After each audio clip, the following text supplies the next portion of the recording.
If you've ever dealt with a covert narcissist, you already know they don't react the way most toxic men do. They take a different approach because they don't want to risk losing you for good, so they don't explode. They don't rage publicly. They don't go on loud smear campaigns the moment something doesn't go their way. Instead, their reactions are quiet, subtle, emotional, and extremely manipulative. And when you finally cut them off, that's when the mask really slips. Because while an overt narcissist shows you their anger immediately, a covert narcissist internalizes it. They turn it inward, hide it behind silence, and start strategizing in the background. But trust me, their reactions are just as intense. They just hide them better. And that quiet reaction is exactly what makes them so dangerous emotionally. Let's talk about what's actually happening inside their mind when you walk away. Number 1, the quiet shock. She actually left? When you cut off a covert narcissist, their first reaction is silent disbelief. Unlike overt narcissists who react instantly, yelling, posting, calling, demanding, covert narcissists freeze. They go inward. They shut down. They replay the moment in their mind over and over, trying to figure out how they lost control. This shock doesn't look emotional. It looks like sudden silence, withdrawn behavior, disappearing from social media, or acting unbothered, but not in a confident way, more in a numb way. And here's something most people don't know. Covert narcissists don't believe anyone would ever truly leave them. They rely heavily on your empathy. They think your guilt will pull you back. So when you really cut them off, they don't get angry first. They get confused. Number 2, the internal breakdown. Maybe I'm the victim here. This is where covert narcissists differ the most from overt ones. Overt narcissists externalize their pain. They blame others automatically. Covert narcissists internalize it, but twist it into victimhood. They say things like, "Why would she do this to me? I gave her everything. People always hurt me." They don't take responsibility. They just make themselves the injured one. Instead of yelling, they sulk. Instead of raging, they withdraw. Instead of attacking directly, they lean into emotional manipulation. They might post vague, sad quotes. They might tell others you abandoned them. They might make it seem like they're heartbroken and confused. But underneath all that sadness isn't love. It's wounded pride and loss of control.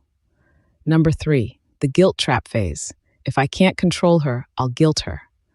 This is where the covert narcissist becomes dangerous emotionally. They know you're empathetic. They know you care. So they lean hard into guilt. This can show up as, "I really needed you. I'm not doing well. I don't have anyone else. I didn't deserve this. I just needed closure. I thought you cared." Notice the theme. They make your boundary look like cruelty. And here's a subtle difference most women don't realize. Overt narcissists guilt trip to manipulate. Covert narcissists guilt trip to survive. Your empathy was their supply. Without your emotional caretaking, they feel emotionally abandoned, so they use guilt as their way to pull you back into the cycle. Number 4, the emotional collapse. I can't handle being ignored. Covert narcissists don't handle abandonment well at all. At this point, they're desperate. They go into a type of emotional crash that often looks like depression, anxiety, or helplessness, but it's not real healing. It's ego withdrawal. This can look like disappearing for days, sending sad messages, long emotional paragraphs, guilt-laden apologies, or their most desperate tactic, a sudden health scare. They want you to panic and worry. They want you to feel responsible. They want you to break no contact and run to their rescue because of their state. And this is another difference.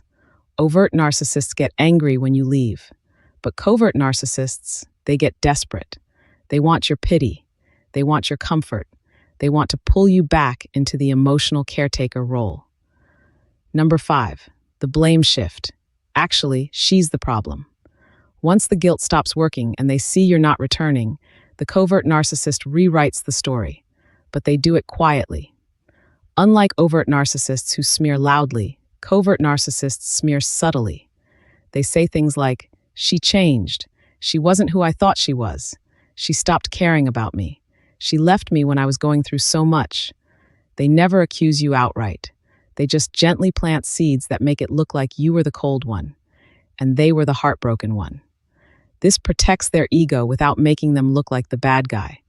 Most people believe it because covert narcissists present themselves as shy, sensitive, and misunderstood. Number 6, the replacement phase. I need someone else to fill the emptiness. Covert narcissists move on quietly, but not because they've healed. It's because they can't tolerate the emptiness that comes when you're gone. And they can't risk you knowing they've moved on, just in case you decide to let them back into your life, especially if things aren't working out with the new supply. Their replacement is not real love. It's emotional anesthesia mixed with strategy. They need someone who will soothe them, validate them, listen to their stories, pity them, rescue them emotionally. And yes, they will absolutely use their heartbreak story about you to bond with the new person.